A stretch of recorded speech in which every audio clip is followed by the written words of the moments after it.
Com a palavra, pastor Douglas. Amados irmãos, eu vos cumprimento com a paz do Senhor. Amém. Quantos estão felizes com Jesus? Dá glória a Deus. Bom é estarmos aqui. A presença gloriosa do Espírito de Deus entre nós. Louvado seja o seu nome. Meus amados, eu quero, antes de adentrar na última plenária, agradecer ao Senhor nosso Deus pelo grande privilégio que Ele me concedeu de participar convosco nesses dias de trabalho. Agradecer novamente ao pastor Sisak pela honra do convite, pela hospitalidade, fidalguia com que tenho sido tratado aqui, tanto eu quanto minha esposa. E em nome do pastor Sisak também cumprimentar todos os demais pastores e líderes deste ministério. A Deus, glória, honra e louvor. Amém? Enquanto nós estamos então em pé, eu gostaria de lembrar aos irmãos a nossa temática que está projetada aí na tela, abordando desde a primeira noite, então na quarta-feira. Vou pedir aos irmãos para lermos juntos, numa só voz: Ministério, função e chamado. Fundamentos bíblicos.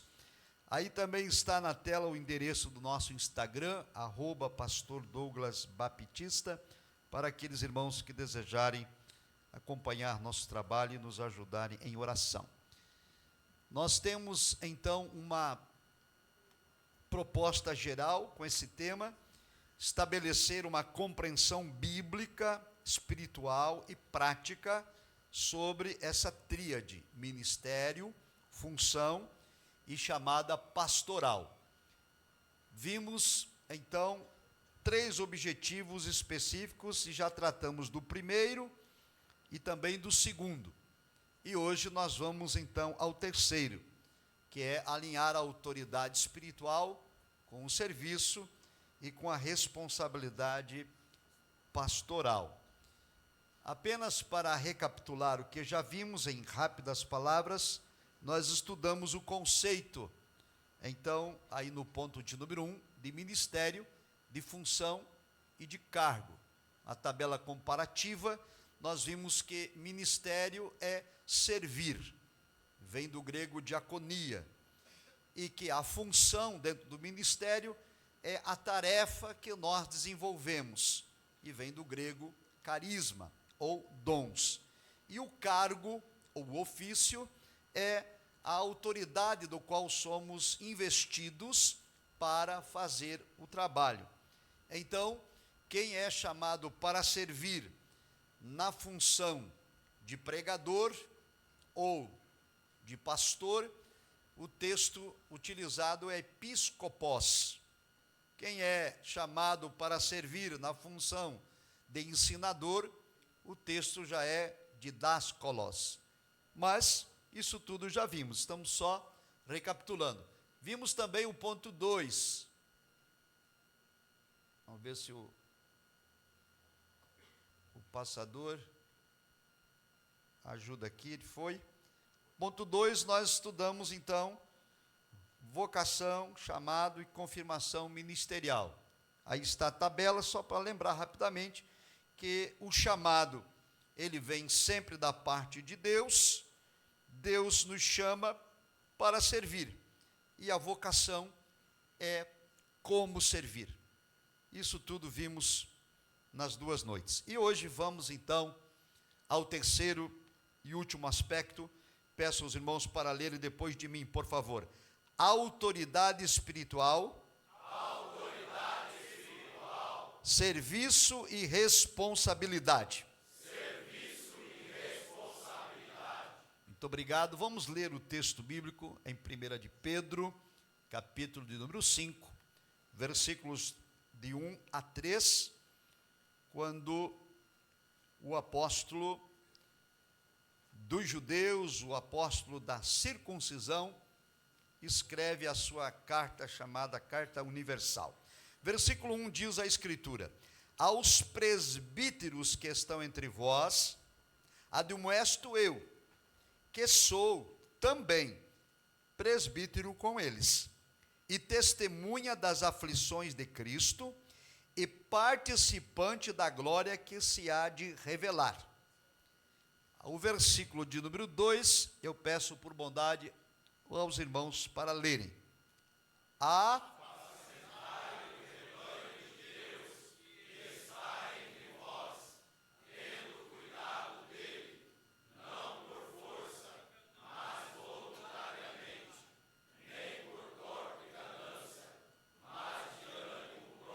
Juntos o verso 3, nem como tendo domínio sobre a herança de Deus, mas servindo de exemplo ao rebanho.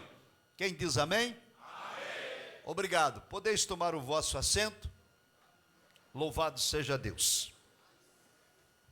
Amados, nós estamos diante do texto da primeira epístola de Pedro, lembrando que Pedro foi o primeiro a ser chamado por Jesus para ser apóstolo. E também é importante destacar que no ministério do Senhor Jesus, ele tinha duas sedes de atuação, uma na Galileia e outra na Judéia. E a sede de Jesus na Galileia era em Cafarnaum, na casa de Pedro. Era ali que Jesus se hospedava com os seus discípulos durante o seu ministério na Galileia. E na Judéia, Jesus tinha a sede de seu ministério em Betânia, na casa de Marta, Maria e Lázaro. Pedro, portanto, foi um discípulo muito próximo do Senhor Jesus. No entanto, Pedro era dotado de uma personalidade que não o levou de imediato à conversão. Pedro era um homem muito afoito. Pedro era aquilo que se chama hoje de sanguíneo, no que diz respeito ao temperamento. Pedro tinha posições impensadas. A Escritura diz, por exemplo, que Pedro pertencera à seita dos zelotes. No tempo de Jesus, o judaísmo tinha 5 grandes seitas. A principal era a seita dos fariseus, que só em Jerusalém tinham 6.000 membros. Os fariseus eram hipócritas, eles interpretavam e cumpriam a lei só de aparência. Os saduceus era a segunda seita. Então, a terceira seita era dos herodianos, que acreditavam que o reino era pela linhagem real. Havia os essênios, que era uma outra seita que pensava que o reino precisava ser conquistado pela contemplação, então viviam os isolados. E havia os zelotes, e achavam que o reino devia ser conquistado pela força. Então os zelotes andavam armados, os zelotes andavam com uma espada no cinto. E Pedro nunca largou aquela espada. Durante os 3 anos e meio do ministério de Jesus, ele manteve a espada na cinta. Tanto é, quando Jesus vai ser preso no Getsemane, quem é que puxa da espada? Pedro. Pedro, então, ele era um discípulo volúvel. A sua fé era inconstante. Lembram quando, por exemplo, lá na ceia, quando Jesus disse: um de vós há de me trair, o apóstolo João registra que havia um discípulo amado, que era o próprio João, que se assentava ao lado de Cristo. De acordo com a erudição do Novo Testamento, João se assentava ao lado, recostava o peito em Jesus, e em seguida vinha Pedro. E quando Cristo disse: um de vós há de me trair, Pedro cutucou João e disse: pergunta quem é. Que eu tenho a espada aqui. Esse era o Pedrão. Depois Jesus reuniu os discípulos e disse: olha, esta noite todos vão se escandalizar. E Pedro disse: eu não. Vou parafrasear, Pedro disse: olha, dos outros aqui não duvido nada, mas comigo o senhor pode contar, se necessário for, irei contigo até a morte. Mas era fanfarrice de Pedro. Jesus disse: olha, Pedro, o diabo pediu para se andar contigo, e se eu não tivesse intercedido por você, você não ia suportar. Esta noite, antes que o galo cante, 3 vezes você vai me negar. E ele continuou insistindo, dizendo: não, pode contar comigo. E olha, meus irmãos, na experiência ministerial, completei agora em dezembro, pela permissão de Deus, 25 anos na presidência do ministério, de um dos ministérios lá em Brasília. E é muito difícil, às vezes, quando nós temos obreiros como Pedro, que são obreiros volúveis. Eles dizem: pastor, pode contar comigo, para o que der e vier, para quando precisar. E às vezes a gente ingenuamente acredita que pode, e na hora do vamos ver, eles desaparecem. Uma vez recebi uma família, e eles foram ao gabinete, era uma família de obreiros, e disseram: olha, pastor, nós vamos congregar aqui, o dia que o senhor perceber algo que está equivocado em nós, o senhor pode nos chamar, nós teremos a humildade de ser repreendidos, e vamos ajustar. E eu acreditei.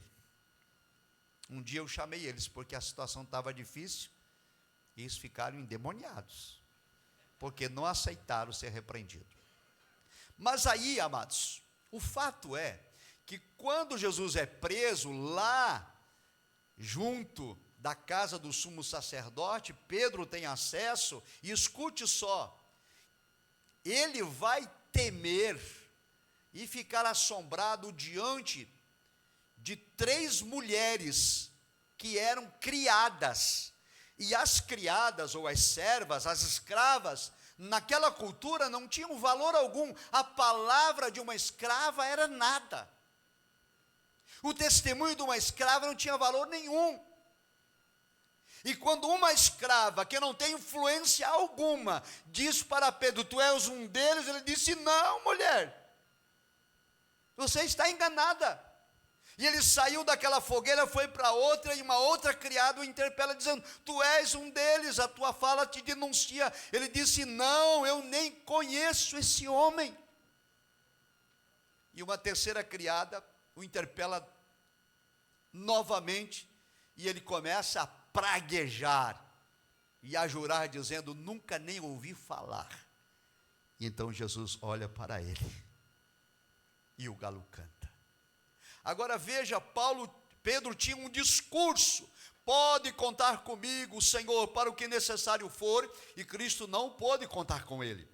Mas havia um dos apóstolos naquele colegiado, que nada disse, que nada falou, que não se comprometeu verbalmente, que não articulou nenhum discurso, mas que na cruz, lá no Calvário, ele estava lá, ao pé da cruz, junto com Maria, mãe de Jesus, e Jesus olha do alto da cruz, e diz para Maria: mulher, eis aí teu filho, e disse para ele: João, eis aí a tua mãe. Amados irmãos, nós podemos contar na seara, no ministério, não com quem tem discurso, mas com quem tem ação prática, não com quem tem só teoria, mas aqueles que se pode contar de fato e de verdade na hora da adversidade.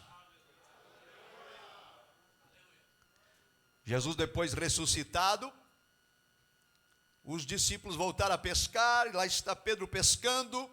Tem um homem na praia que pergunta: tem peixe? Eles disseram: pescamos a noite toda e não apanhamos nada. Então o homem diz: lance a rede para a banda direita. Lançaram a rede, e ela está cheia de peixes, 253 peixes, ou 153, não lembro agora. Obrigado.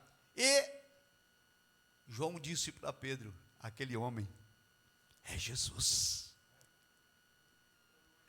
E Pedro então lançou-se no mar, largou as redes, largou os peixes, largou os companheiros, e ele nada até Jesus, porque ele precisa acertar com o mestre a traição cometida, a fala não cumprida. E quando ele se aproxima, Jesus não o deixa falar, mas diz: Simão, filho de Jonas, tu me amas?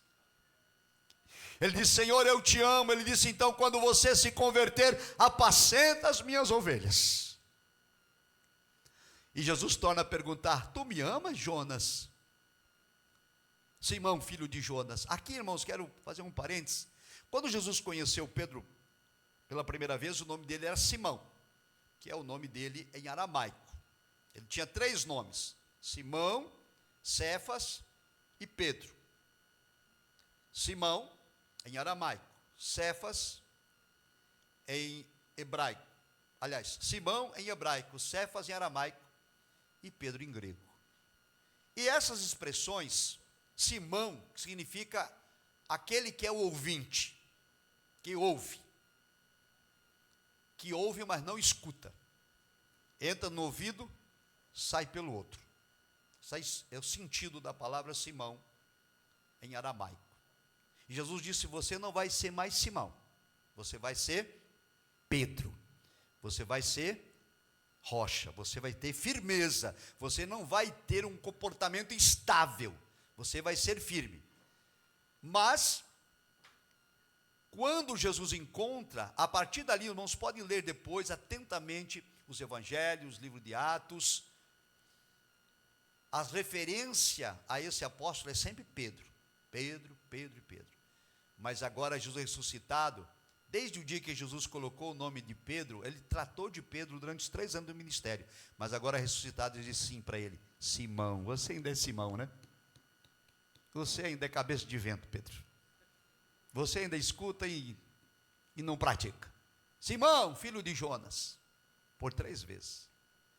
E na 3ª vez, Pedro disse: Senhor, tu sabes tudo, sabes que eu te amo.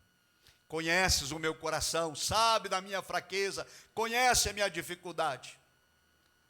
Então, no dia do Pentecostes, este Pedro, que era covarde, temeroso, instável, recebe o poder e a unção do Espírito, e ele ministra o primeiro sermão na história da igreja, e com a pregação tomada de unção e virtude, ele denuncia as autoridades. Ele que tivera medo de dizer que conhecia Jesus, ele denuncia a autoridade dizendo: vocês, autoridades judaicas e também autoridades romanas, são assassinos, porque vocês mataram o mestre, mas Deus o ressuscitou dentre os mortos, e na mensagem quase 3.000 almas aceitaram a Cristo como Senhor. Agora ele deixou de ser Simão, agora ele de fato é Pedro. E ele escreve o texto que lemos nas mesmas palavras que Jesus disse a ele. Quando o Senhor o interpela junto ao mar de Tiberíades, o Senhor lhe diz: tu me amas? Então apacenta as minhas ovelhas. Me amas? Então apacenta as minhas ovelhas. Me ama? Então apacenta as minhas ovelhas. E agora ele escreve a sua primeira carta aos presbíteros, aos líderes, aos anciões, dizendo a eles: apacentai o rebanho de Deus. Quem ama a Deus, quem serve ao Senhor por amor, deve apacentar o rebanho. E eu quero destacar aqui uns detalhes aos irmãos. A expressão usada por Pedro, rebanho, a preposição de Deus. O povo não pertence ao pastor, pertence a Deus. O rebanho não é nosso. A igreja não é nossa propriedade. Quem é o dono desta obra não é o líder.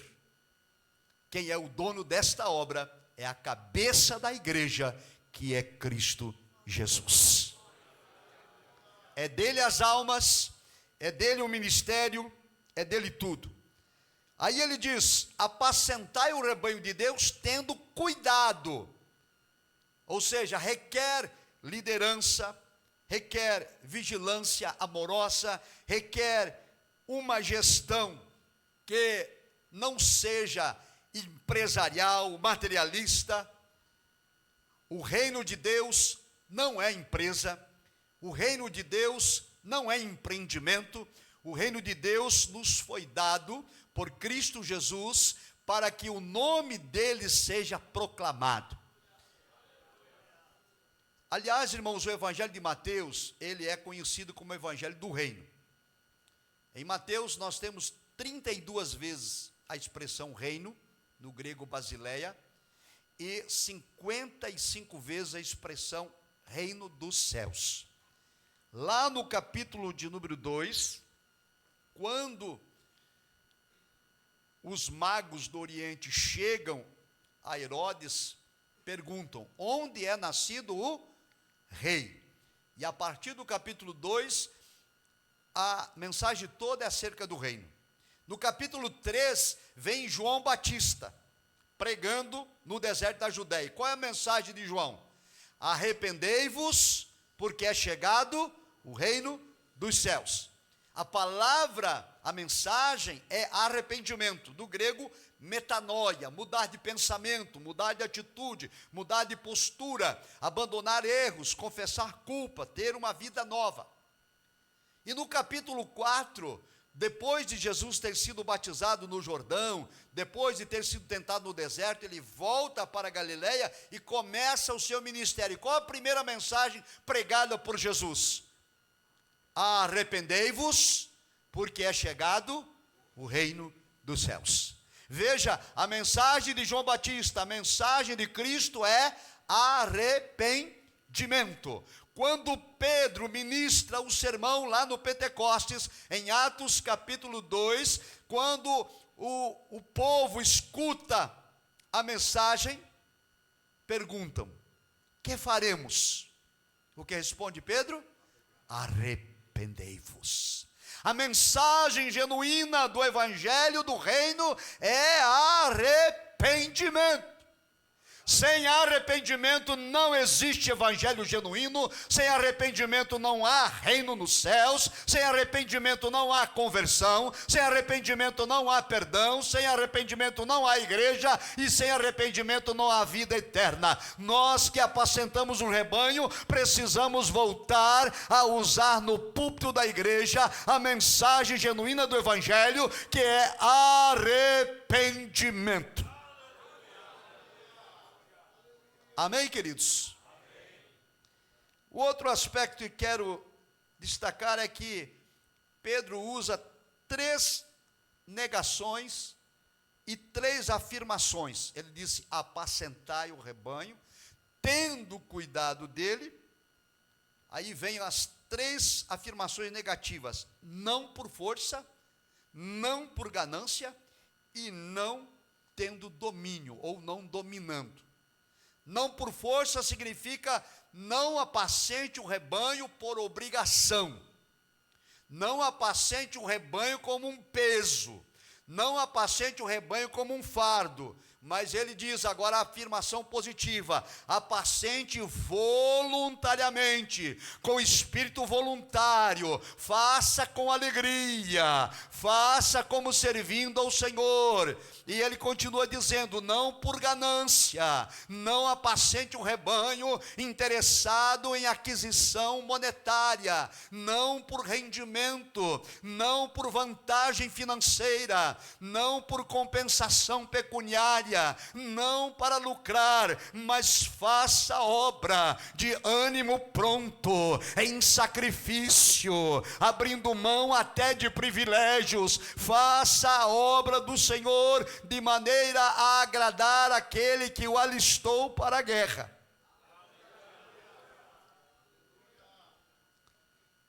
Houve um tempo que o chamado era seguido estreitamente assim.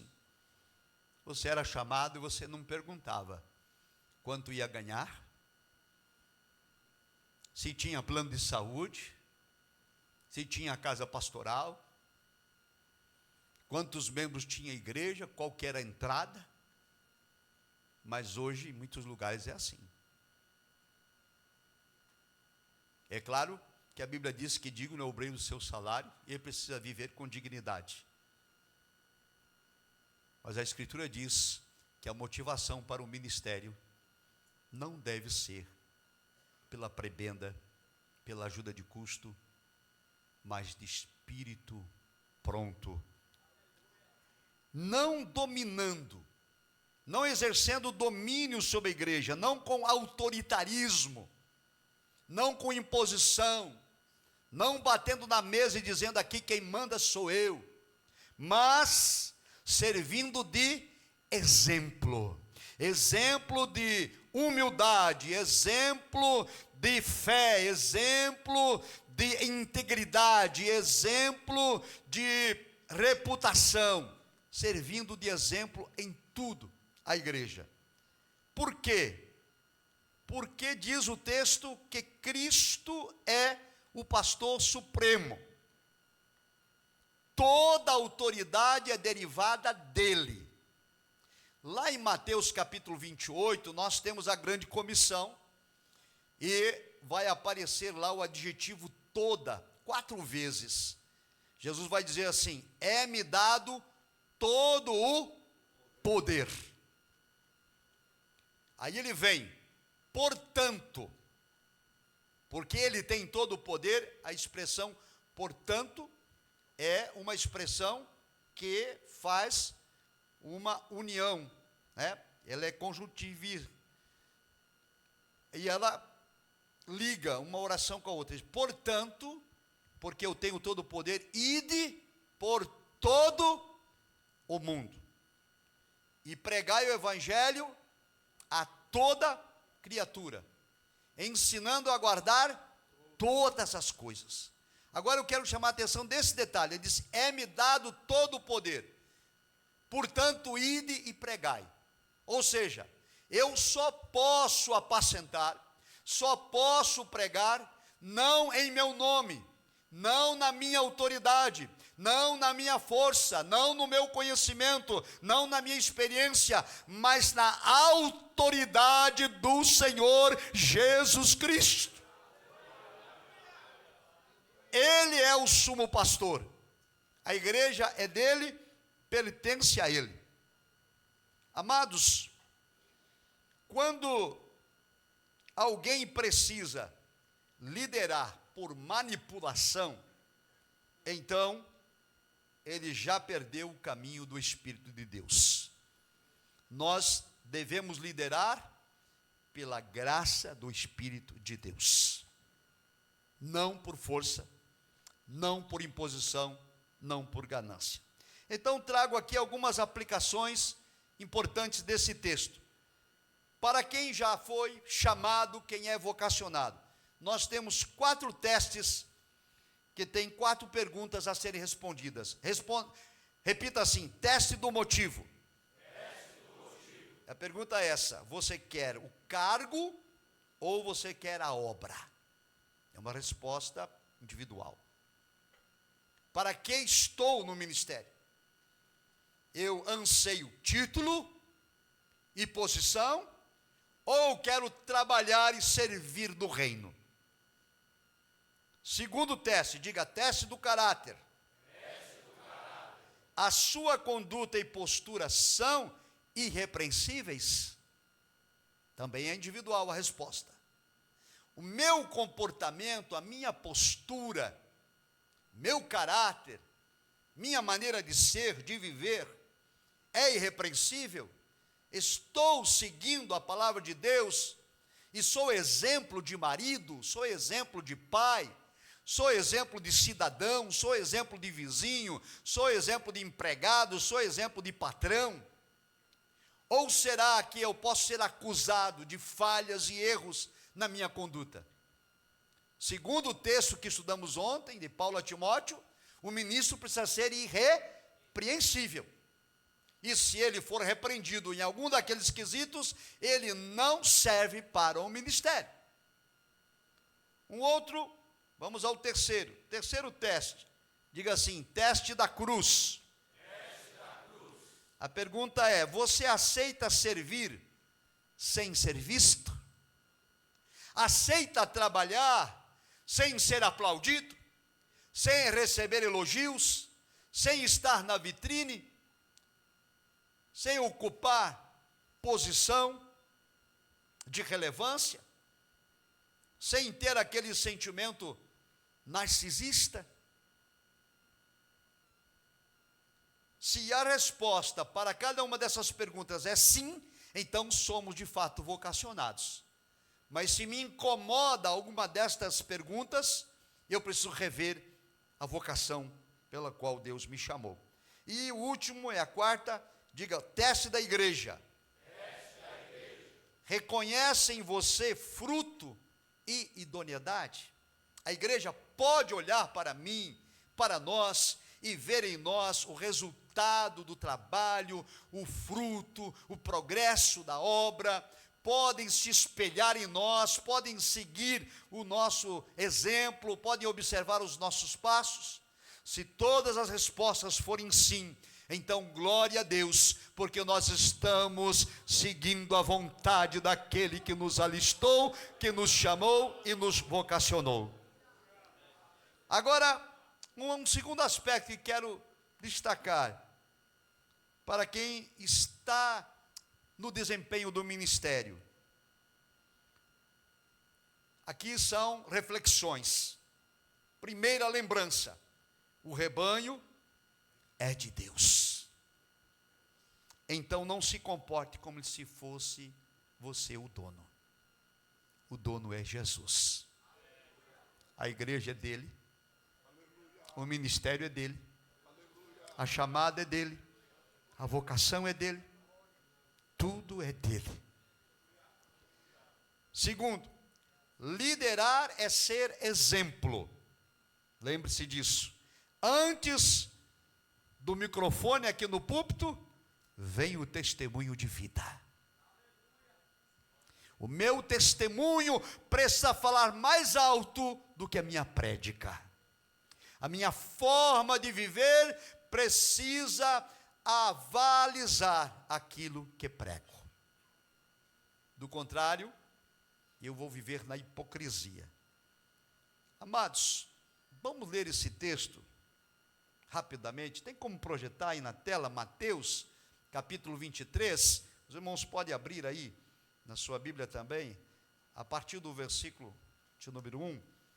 Vamos ver aqui um detalhe tão relevante sobre o exemplo que Jesus não deixou barato. Mateus capítulo 23, versículo 1 e 2, inicialmente vamos ler esses dois versículos.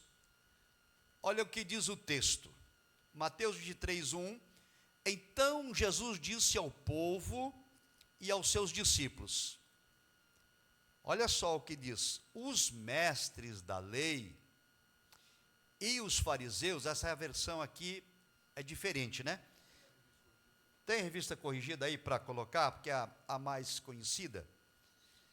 O texto vai dizer assim, quem está acompanhando: na cadeira de Moisés estão assentados escribas e fariseus. Então dá uma olhada para cá agora, só um minuto. Cadeira de Moisés aqui é o lugar onde se assentavam os ministros do judaísmo para ensinar. Não se ensinava em pé, como nós fazemos hoje, se ensinava sentado. Tinha uma cadeira lá na sinagoga, lá na parte da frente, e se sentava ali. Lembra de Jesus? Jesus ensinou várias vezes ali, sentado. O texto de Mateus vai dizer que ele chegou lá na sinagoga, em Nazaré, assentou-se, trouxeram o rolo do livro do profeta Isaías, ele abriu o rolo e leu e ensinou. Então, quem se assentava na cadeira de Moisés, que era a cadeira do ensino? Os fariseus e os escribas, porque eles eram os mestres. Eram eles que ensinavam o povo. Agora veja o que Jesus diz no verso 3. Observai e praticai tudo o que eles vos disserem, mas não procedeis em conformidade com as suas obras, porque dizem e não praticam. Cristo disse, olha, tudo o que eles ensinam é verdade, até conhecem a Escritura e ensinam de acordo com a revelação, mas a vida deles, a conduta deles, o comportamento deles está inconsistente com o ensino. E sabe o nome que se dá a isso? Hipocrisia. E nesse sermão, Jesus vai se dirigir a eles, nós não vamos ter tempo, mas eu quero ler com os irmãos pelo menos a primeira parte de cada um desses versículos, porque Jesus vai por 10 vezes se dirigir aos escribas e fariseus que estão presentes ouvindo ele. Veja só, versículo de número 13, vamos começar com o versículo número 13, eu vou pedir os irmãos para lerem só a primeira parte da frase, versículo 13, vamos ler juntos? Mas ai de vós, escribas e fariseus, hipócritas. Agora o versículo 14, ai de vós, escribas e fariseus, hipócritas. Versículo 15, ai de vós, escribas e fariseus, hipócritas. Versículo 16, ai de vós, condutores cegos. 17, insensatos e cegos. 19, insensatos e cegos. Agora o 23, ai de vós, escribas e fariseus hipócritas. 24, condutores cegos. 25, ai de vós, escribas e fariseus hipócritas. 26, fariseu cego. Agora o 27, ai de vós, escribas e fariseus hipócritas.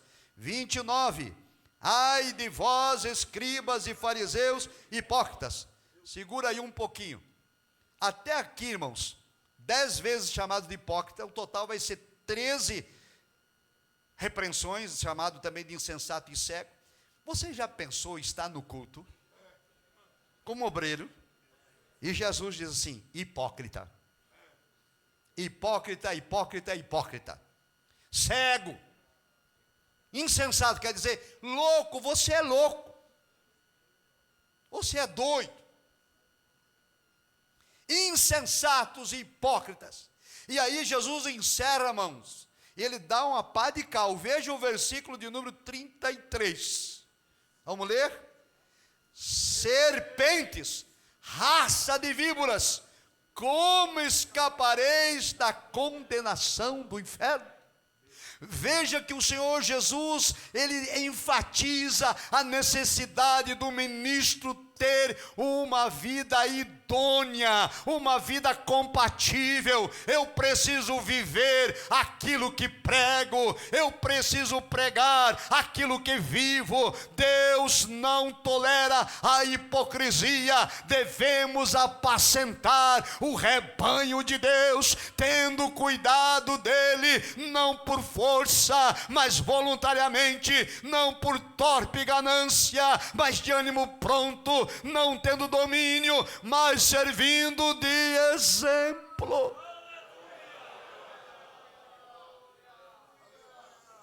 Aleluia. Voltamos aos slides. Liderar é ser exemplo. E terceiro, o ensino, diga, ensino não é opcional. Quem é chamado precisa ser apto para ensinar. O ministro precisa aprender para poder ensinar. Nós não estamos falando aqui do dom de mestre. A Escritura não trata aqui do dom específico, mas todo aquele que foi chamado e vocacionado para ser ministro é por Deus capacitado para explicar as Escrituras, para ensinar a palavra. Amém? Agora, um terceiro aspecto, aliás, o quarto, né? Cuidado com a vaidade. Diga assim, cuidado com a vaidade. Cuidado com a vaidade. Tem que colocar lá na frente, tá? Fuja do lucro, não busque fama. Ontem nós vimos isso, né? O apóstolo Paulo foi tentado pelo diabo lá na ilha de Creta, na ilha de Chipre. Depois, lá em Listra, tentaram bajulá-lo com vaidade. Eu ouvi a história de um pregador, ele terminou um sermão, Deus usou ele tremendamente para ministrar. Ao sair, uma irmã disse, olha pastor, o senhor é o melhor dos pregadores. Eu nunca ouvi alguém pregar como o senhor. Ele disse, irmã, quando eu desci do púlpito, o diabo me disse a mesma coisa. O melhor é Jesus. O maior é Jesus. Cuidado com a vaidade. Há uma outra história que eu gosto muito de ilustrar aos alunos de teologia. Numa igreja, um pastor já ancião estava preparando-se para jubilar e estava treinando o seu sucessor, um jovem pastor que estava aprendendo com ele. E então, um domingo à noite pregava o ancião, no outro domingo pregava o jovem pastor. E o jovem pastor percebeu que, apesar das mensagens serem todas bíblicas e cristocêntricas, havia uma diferença na recepção da mensagem com a igreja. Quando o ancião pregava, a igreja tinha uma recepção melhor, a glória de Deus enchia o lugar. E quando o jovem pastor pregava, isso não acontecia. Então ele procurou o pastor ancião e disse: pastor, o senhor retira seu sermão de onde? Ele disse: eu retiro o sermão dali, da biblioteca da igreja. Não tem lá uma prateleira, está cheia de sermões, dos sermões que ministrei, e outros pastores ministraram, que me antecederam, lá tem muitos sermões, eu pego lá. E ele disse: mas eu também pego lá os meus, mas o senhor prega, e Deus age, e eu prego e não acontece nada. Aí o ancião perguntou: você pega esse sermão em que lugar? Ele disse: eu pego na prateleira de cima. Ele disse: eu não, eu pego lá na prateleira de baixo. Eu preciso me ajoelhar, eu preciso descer, eu preciso me humilhar, e então Deus exalta aos humildes. Fuja da vaidade e viva com temor, porque daremos conta a Deus. E todos os atos, todas as ações, todo o ensino ministrado, toda a palavra proferida, vamos prestar contas a Deus. E agora, para a igreja, antes nós irmos para uma reflexão final. A igreja, o corpo de Cristo, ore por seus pastores, eles precisam e contam com as vossas orações, e exija o padrão bíblico. Não aceite obreiro que não esteja de acordo com o padrão das Escrituras. Nós precisamos obedecer a palavra em tudo. Outro aspecto a ser destacado: valorize serviço e fidelidade, não o espetáculo ou os aventureiros. Isso é muito triste nos ministérios. Às vezes você tem ali um obreiro contigo dia e noite, um pastor, um obreiro local, 24 horas, você pode contar com ele, de manhã, de tarde, de noite, na madrugada, no feriado, em todo o tempo. Aí vem um pregador de fora, e é mais valorizado, mais honrado, e não está certo. Deve ser honrado, se for digno de honra, mas cuidado com os aventureiros, com os espetáculos.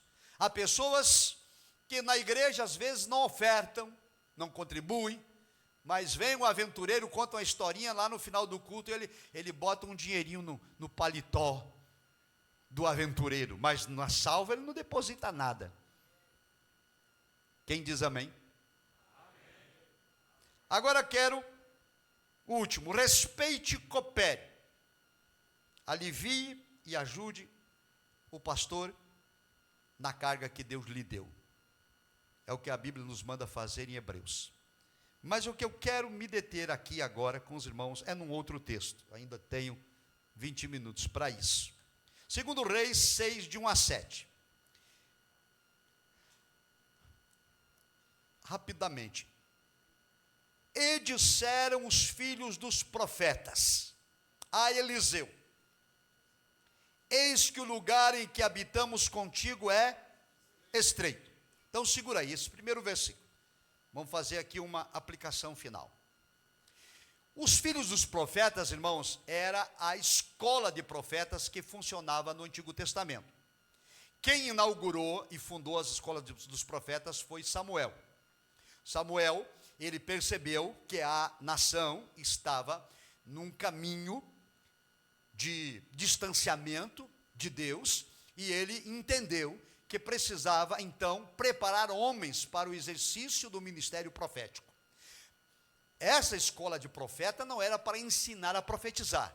Essa escola de profetas era para ensinar a lei ensinar os livros sagrados e colocar homens em oração, em contemplação, em jejum, em buscar a Deus, para que dentro desse processo Deus escolhesse quem ele quisesse para levantar como profeta. E então o Samuel, ele fez a primeira escola de profetas em Gilgal.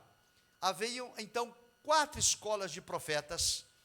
Depois que Samuel faleceu, Elias foi o sucessor na administração dessas escolas. E quando Elias é elevado ao céu, Eliseu é quem o substitui. Então eram 4 escolas, em Gilgal, no Jordão, em Jericó e Betel. Obrigado, pastor.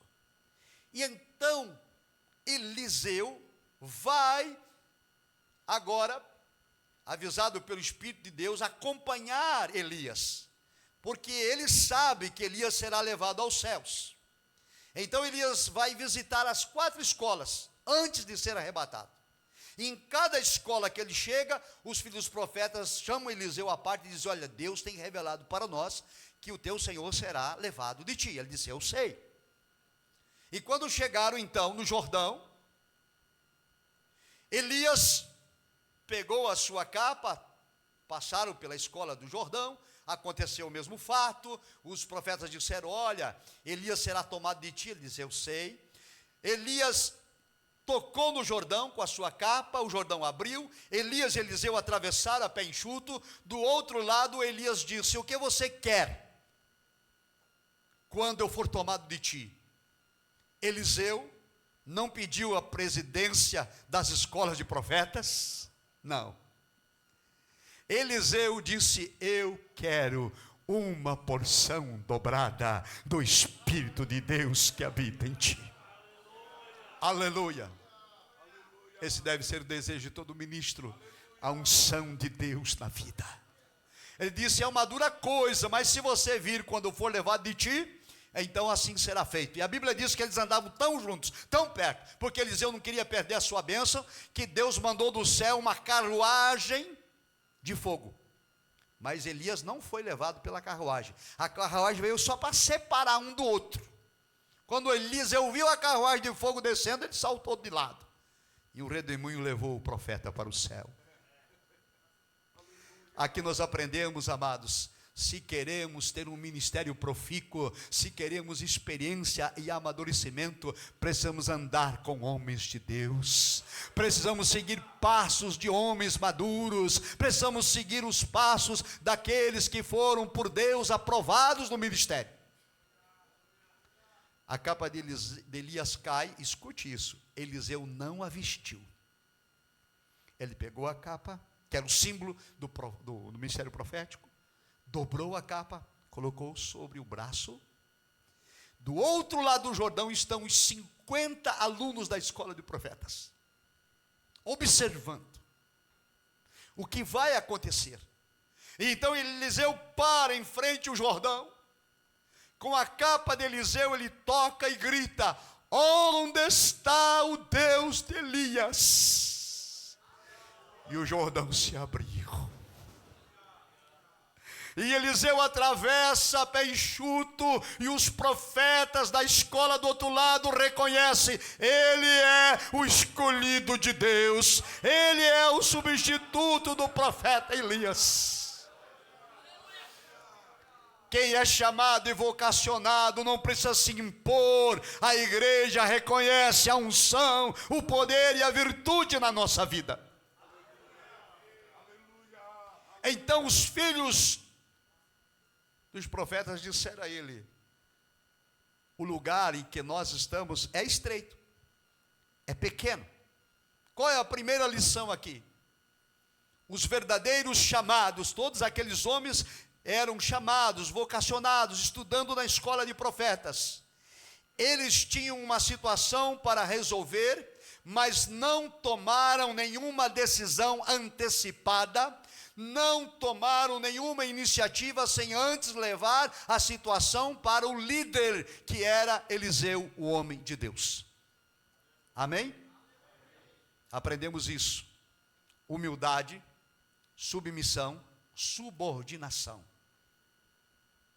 Segunda coisa que aprendemos, no verso 2, eles não levaram apenas o problema ao homem de Deus, levaram a solução. Vamos até o Jordão e tomemos dali cada uma viga, e façamos um lugar para habitarmos. E ele disse, ide. Eles trouxeram a solução. Olha, o lugar é estreito, está apertado, mas se o Senhor autorizar, nós vamos ao Jordão, vamos lá cortar umas árvores, fazer umas vigas e vamos ampliar. E o profeta disse, estão autorizados, podem ir. Terceira lição, e disse um deles, vá com os teus servos. E ele disse, eu irei. Eles convidaram ele, vamos juntos. A sua presença é importante. O Senhor está conosco, é uma honra. Aprendemos muito quando o Senhor está entre nós.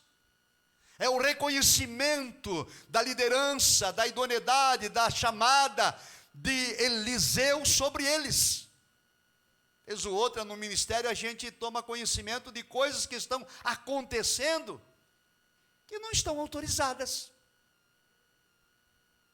Sim ou não? Não foi autorizado. O pastor não tomou conhecimento. Determinado evento, determinada atividade, que precisava ter passado pelo aval da liderança, não foi, porque lá um líder, um dirigente, alguém, achou-se no direito de ultrapassar aquilo que Deus designou, a autoridade do líder. E vai dar errado. Não vai ter resultado bom. Vai dar problema.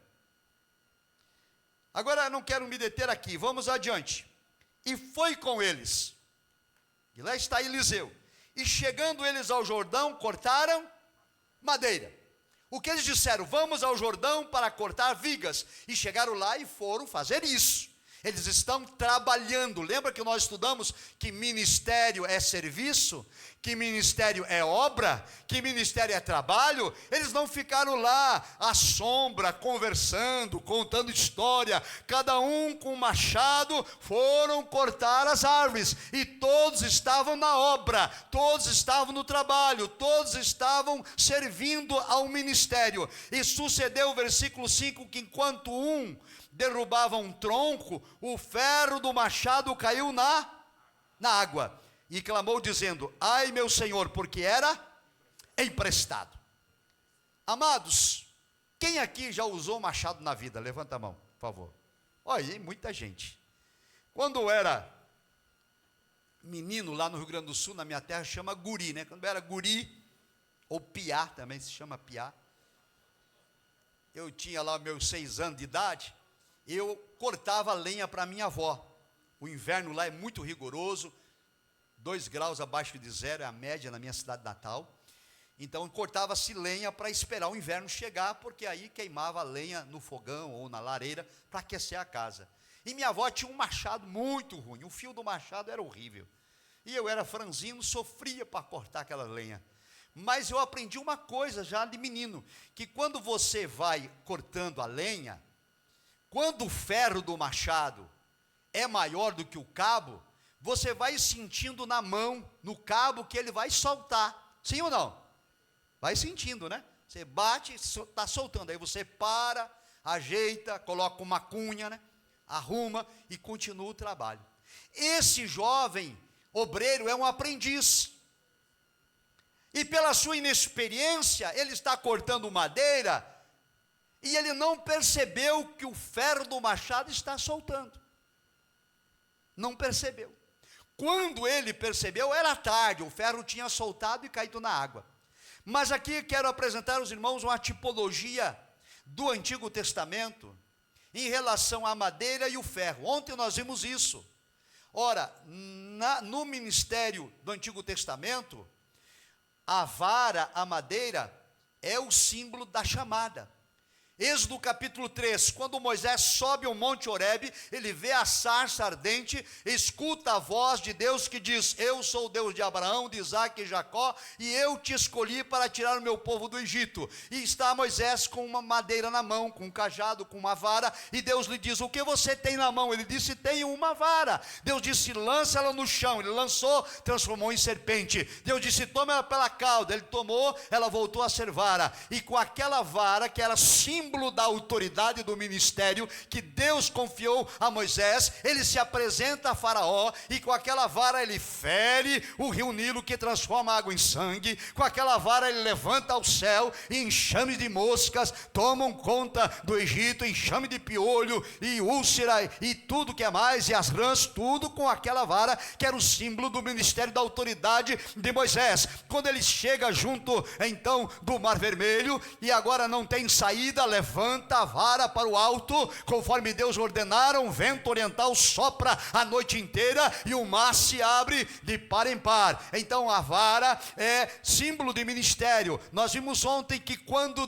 Deus disse a Moisés no Sinai: teu irmão Arão será o sumo sacerdote, os líderes disseram: isso é nepotismo, Moisés, você quer colocar toda a sua família, agora você é o líder, teu irmão vai ser sumo sacerdote, teus sobrinhos sacerdotes, teus sobrinhos vão ser cantores e músicos, o povo também é santo, nós também temos unção, nós também fomos chamados, nós também queremos servir no ministério. Então Deus disse: Moisés, manda cada um trazer uma vara, e na vara coloca o nome de cada tribo e o líder representante. Pela tribo de Ruben, fulano, pela tribo de Simeão, ciclano, e pela tribo de Levi, varão e Arão, e há de ser que aqui florescer é o escolhido. Então colocaram lá debaixo da arca da aliança. No dia seguinte tiraram as varas, todas estavam secas, exceto aquela que Deus havia escolhido para o ministério. A vara de Arão tinha dado folhas, flores e fruto. Então, na Bíblia Sagrada do Antigo Testamento, a vara é símbolo da autoridade do ministério. Lá está aquele moço cortando madeira. Na tipologia, o cabo da madeira simboliza seu ministério. E o ferro, qual é o símbolo do ferro no Antigo Testamento? O ferro é símbolo de poder, é símbolo de força, é símbolo de autoridade. Então é símbolo de, no ministério, símbolo de unção, símbolo de poder, símbolo de autoridade, símbolo de virtude, símbolo de graça. Então, quando nós estamos com o ministério completo, Deus nos chamou e nos capacitou. Ele nos deu um ministério e agora nos deu também a unção para o exercício do ministério. Agora eu pergunto aos irmãos: quando o ferro do machado cai na água, foi-se embora a unção, foi-se embora o poder, foi-se embora a virtude, ficou só com o cabo de madeira, ficou só com o ministério. Eu pergunto: posso continuar cortando árvores só com o cabo da madeira? Não. Não posso. Ou não devo. Porque se eu insistir, quando eu bater o cabo da madeira na árvore, nada vai acontecer a não ser eu bato na árvore, eu machuco o caule da árvore, sim ou não? Eu machuco o cabo do machado e machuco o que mais? As mãos. Tem muita gente no ministério que está machucando a igreja, está machucando o ministério, machucando a si mesmo, porque a unção já foi embora, o poder já foi embora. Agora escute um detalhe: o moço, quando percebeu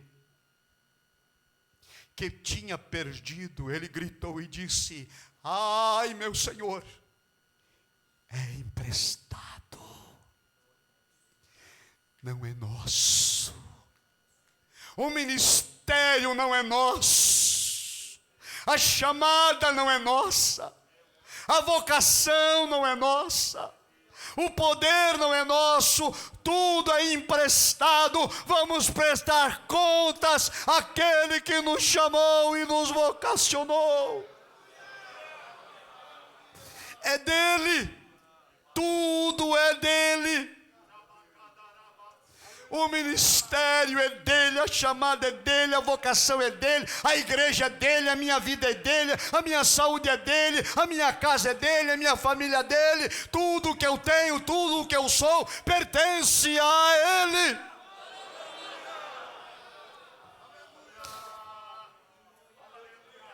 Alabanda carabasture me cananai. Agora escute, amados. O homem de Deus, Eliseu, perguntou a ele: filho, onde caiu? Onde caiu? A lição que aprendemos com aquele moço é que nós precisamos reconhecer, amados, quando a unção está perdendo, quando a graça está indo embora, quando a alegria de servir está se esvaindo, quando nós perdemos a força, preciso reconhecer e pedir ajuda ao líder, ao homem de Deus. Ele disse: Senhor, é emprestado, tenho de prestar contas. Então o homem de Deus perguntou: filho, onde foi que caiu? Quando foi que nós perdemos? Quando a gente começou a olhar para os problemas, quando deixamos de ler a Bíblia como a gente lia no começo, quando deixamos de orar como orávamos lá no princípio, quando deixamos de jejuar, como deixamos de vir aos eventos da igreja para sair a passeio, para sair a eventos, quando nós passamos a ter tempo para muita atividade, menos para o Senhor da obra, precisamos tomar cuidado com o ativismo. Às vezes nos comprometemos com tanta agenda que não temos tempo para estar prostrados diante do dono da obra.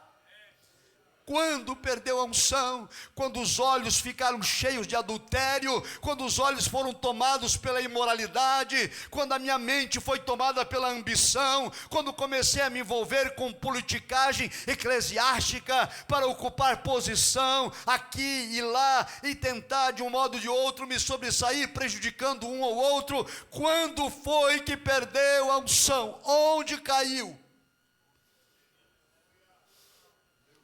E o moço disse, o texto diz, ele lhe mostrou o lugar.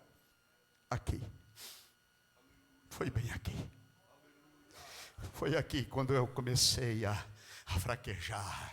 Eu guardei mágoa no coração, guardei ressentimento, eu fiquei com raiva, e eu fui tomado por um sentimento de ódio, e comecei a ter ganância, e comecei a ter ambição, e comecei a fazer errado, e comecei a faltar com a verdade, e passei a ser rebelde. Foi aqui. Agora escute. Lá no livro de Apocalipse, a igreja em Éfeso,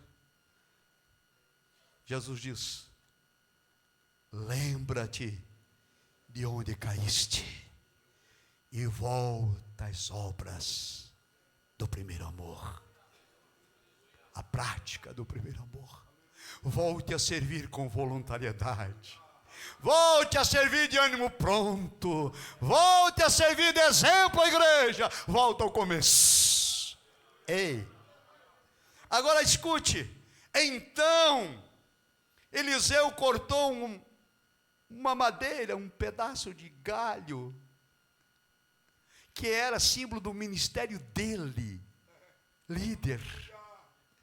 Ele não pegou o cabo de madeira do moço, ele pegou um galho que simbolizava o ministério dele, como líder, jogou na água.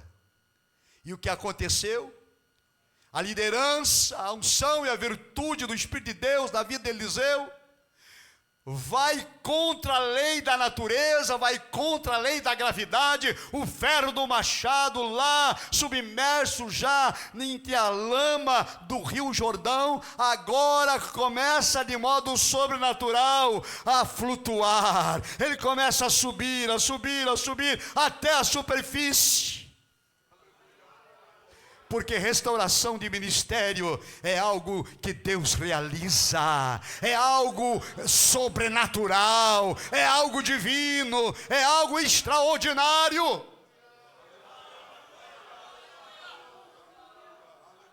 E então o moço olha o ferro e olha o que diz o profeta: levanta-o. Você perdeu, você recupera. Então o moço estendeu a mão, tomou o ferro do machado, colocou de volta no cabo e voltou para a obra, voltou para o trabalho, voltou, aleluia, ao exercício do seu ministério. Amados irmãos queridos, nesta noite eu quero deixar a cada um de vós uma mensagem. Deus, o Senhor, vocacionou, escolheu, nos deu cargos e funções para fazer a sua obra, e não se esqueçam jamais, tudo é emprestado, nada é nosso. Vamos a de prestar contas ao Senhor. Em meio à caminhada do ministério, por vezes nós cansamos, às vezes desfalecemos, às vezes entristecemos, às vezes ficamos magoados, chateados, às vezes pensamos em parar, pensamos em desistir, pensamos em entregar o cargo, pensamos em puxar o freio de mão. Mas nesta noite Deus fala comigo, Deus fala contigo, Deus fala conosco, aleluia. Ele nos diz para manter o ferro no machado, aleluia, manter o ferro na madeira e continuar o trabalho para o reino de Deus. Escute, amado, o moço perdeu o ferro do machado trabalhando. Ele estava trabalhando, ele não estava à toa, ele estava trabalhando. E é no trabalho, irmãos, que nós somos agredidos.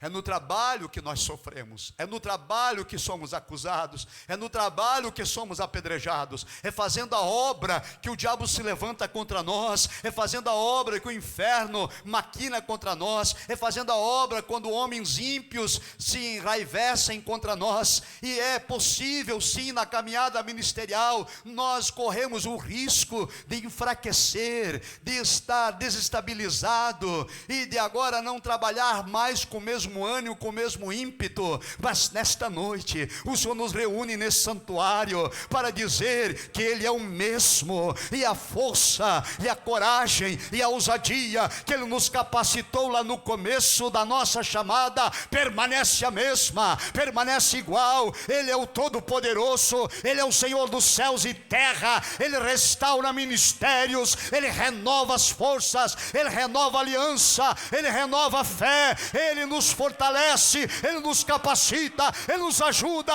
a continuar em frente, aleluia. É emprestado e haveremos de dar contas ao Senhor. E esta noite é noite de restauração, de chamada, de restauração de ministério, de restauração de compromisso com o reino de Deus.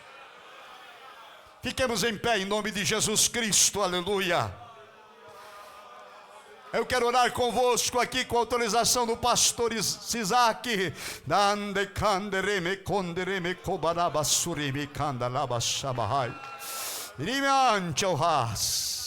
A palavra de Deus, ela não volta vazia. A palavra de Deus tem propósito. A palavra de Deus tem objetivo. Amado irmão, amado, querido, chamado por Deus, o Senhor fala ao teu coração nesta noite. Não pense em parar. Abandone esse sentimento. Não é tempo de desistir, é tempo de avançar. Não é tempo de parar, é tempo de prosseguir. Não é tempo de olhar para trás, é tempo de olhar para o alto. O Senhor renova as tuas forças, o Senhor restaura a tua fé, o Senhor restaura a tua energia, Ele cura as tuas doenças, Ele repreende o mal que assola, Ele vai à frente, Ele é o general capaz. Nós não temos espaço aqui à frente, mas quem deseja orar, aleluia, pelo seu ministério nesta noite, levante a sua mão para o céu comigo. Deus conhece a sua chamada, porque foi Ele quem te escolheu. Ele conhece o ministério que te entregou. Ele sabe o teu sentar, o teu levantar. Ele conhece as tuas lutas, Ele conhece as tuas dores. E nesta noite o Todo-Poderoso vai bradar dos céus sobre a tua vida, renovar, restaurar, curar, abençoar e prosperar em nome de Jesus. Oremos. Amado Deus, amado Pai soberano, em nome de Jesus Cristo, clamamos aos céus nesta noite, agradecidos pela tua palavra bendita e eterna e poderosa. Intercedemos agora pela vida de cada um de nós, de todos os vocacionados e chamados pelo Senhor para a tua obra. Ajuda-nos, Senhor, a fazer o nosso nosso melhor. Nos dê a tua graça a dia e de manhã e de noite e de madrugada e todo o tempo. Ó Senhor, restaura os cansados, renova os que estão desanimados, fortalece as mãos e os pés daqueles que não têm vigor. Em nome de Jesus Cristo, repreende a ação do inimigo, repreende o poder das trevas, repreende todo o laço do diabo, desfaz toda a obra do homem ímpio, e em nome de Jesus, nos levanta com autoridade, com poder, com graça, com unção, para fazer a tua obra, pregar o evangelho do reino, anunciar a salvação em Cristo. Concede dons espirituais, renova no Espírito Santo.